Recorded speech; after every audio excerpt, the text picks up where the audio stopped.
পঞ্চম পাঠ। পশ্চিম দিক হতে সূর্যোদয় হওয়া, দাব্বাতুল আর্দ, আদন হতে আগুন বের হওয়া ও কিয়ামতের বিভীষিকাময় অবস্থা নিয়ে আলোচনা। ৭ পশ্চিম দিক হতে সূর্যোদয় হওয়া। আকাশ ধোঁয়ামুক্ত হওয়ার কিছুদিন পর হঠাৎ একটি রাত প্রায় ২ রাত বা ৩ রাতের পরিমাণ দীর্ঘ হবে।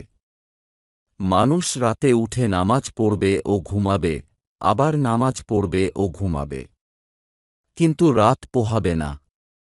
এভাবে তারা তপ্তবিরক্ত হয়ে যাবে। গবাদি পশুশিশুরা বাইরে যাওয়ার জন্য চিৎকার শুরু করবে। কি ঘটতে যাচ্ছে তা ভেবে সাধারণ মানুষ ভয়ে ভীত হয়ে যাবে। অতঃপর সূর্য গ্রহণের সময়ের ন্যায় কিছু আলোতে সূর্য পশ্চিম দিক থেকে উদিত হয়ে মধ্য আকাশে এসে আল্লাহর নির্দেশে আবার পশ্চিমে গিয়ে অস্ত যাবে। তারপর আবার যথারীতি পূর্বের নিয়মে সূর্য পূর্ব দিকে উদয় হয়ে পশ্চিম দিকে অস্ত যাবে। সহিহ আল মুসলিম ১৫৯, মুসনাদে আহমাদ ৬৮৮১, মাজমাউল জাওয়াইদ ১২৫৭৯ এবং তাফসিরে ইবনে কাসির ৩ পৃষ্ঠার ৩৭৪। পশ্চিম দিক হতে সূর্যোদয়ের পর ঈমান ও তাওবার পথ বন্ধ হবে। যেমন বর্ণিত হয়েছে, তারা কি ইহারই অপেক্ষা করছে? তাদের কাছে ফেরেশতাগণ হাজির হবে, কিংবা তোমার রব উপস্থিত হবে, অথবা তোমার রবের আয়াতসমূহের কিছু প্রকাশ পাবে। যেদিন আপনার রবের আয়াতসমূহের কিছু প্রকাশ পেয়ে যাবে, সেদিন কোনো ব্যক্তির ঈমান কোনো উপকারে আসবে না। যে পূর্বে ঈমান আনেনি অথবা সে তার ঈমানে কোনো কল্যাণ অর্জন করেনি। আপনি বলুন, তোমরা অপেক্ষা করো, আমরাও অপেক্ষা করছি। সূরা আল আনআম ১৫৮। এখানে আপনার রবের আয়াতসমূহ দ্বারা পশ্চিম দিক হতে সূর্যোদয়কে বুঝানো হয়েছে। এই প্রসঙ্গে হাদিস শরীফে হজরত আবু হুরায়রা রাদিয়াল্লাহু আনহু হতে বর্ণিত রাসূলুল্লাহ সাল্লাল্লাহু আলাইহি ওয়াসাল্লাম বলেছেন, যখন ৩টি বিষয় প্রকাশ পাবে, তখন ইতিপূর্বে যে ঈমান আনয়ন করেনি কিংবা ঈমান অবস্থায় কোনো উত্তম কাজ করেনি, তার ঈমান কোনো উপকারে আসবে না। ১ পশ্চিম দিক হতে সূর্যোদয় হওয়া। ২ দাজ্জাল আত্মপ্রকাশ করা। ও ৩ দাব্বাতুল আর্দের আত্মপ্রকাশ করা। সহিহ আল মুসলিম ১৫৮ ও সুনানে আত তিরমিজি ৩০৭২। ৮ দাব্বাতুল আর্দ বা ভূমির প্রাণী। পশ্চিম দিক হতে সূর্যোদয় হওয়ার পর মক্কা মুকাররমার সাফা পাহাড় ফেটে অদ্ভুত ধরনের একটি প্রাণী বের হবে, যার নাম হবে ভূমির প্রাণী বা দাব্বাতুল আর্দ।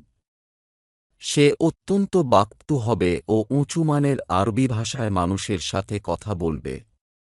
সে সকল শহর ও গ্রাম মুহূর্তের মধ্যে বিচরণ করবে। কোনো ব্যক্তি তার নাগাল পাবে না, আবার কেউ তার নাগালের বাইরে থাকবে না।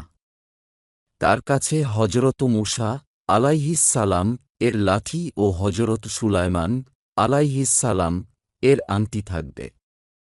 লাঠি দিয়ে সে মুমিনদেরকে স্পর্শ করবে।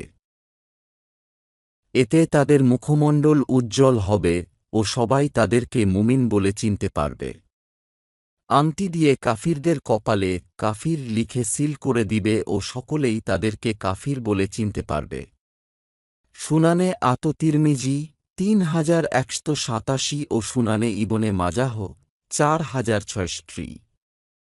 দাব্বাতুল আরদ সম্পর্কে আল কুরআনে বর্ণিত আছে, যখন তাদের উপর বাণী বাস্তবায়িত হবে, তখন আমি জমিনের প্রাণী বের করব যে তাদের সাথে কথা বলবে। মানুষ আমার আয়াতসমূহে ক্ষুদ্র বিশ্বাস রাখত না। সূরা আন-নামল ৮২। ৯ আদন বা এডেন হতে আগুন বের হওয়া।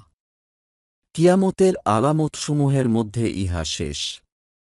ইয়েমেনের আদন বা এডেন নগর ভূগর্ভ হতে আগুন বের হবে, যার আলোতে সম্পূর্ণ শাম অর্থাৎ সিরিয়া পর্যন্ত আলোকিত হয়ে যাবে। এই আগুন মানুষকে পরিবেষ্টন করে হাসরের ময়দানের দিকে হাঁকিয়ে নিয়ে যাবে। হাদিসে হজরত হুজাইফা ইবনে আসিদ রাদিয়াল্লাহু আনহু হতে বর্ণিত রাসূলুল্লাহ সাল্লাল্লাহু আলাইহি ওয়াসাল্লাম বলেন, 10টি বড় বড় ঘটনা সংঘটিত হওয়ার পূর্বে কখনো কিয়ামত কায়েম হবে না। ইহার মধ্যে সর্বশেষটি হল ইয়ামেনের আদন ভূগর্ভ হতে আগুন বের হওয়া, যা মানুষকে হাসরের মাঠের দিকে তাড়িয়ে নিয়ে যাবে।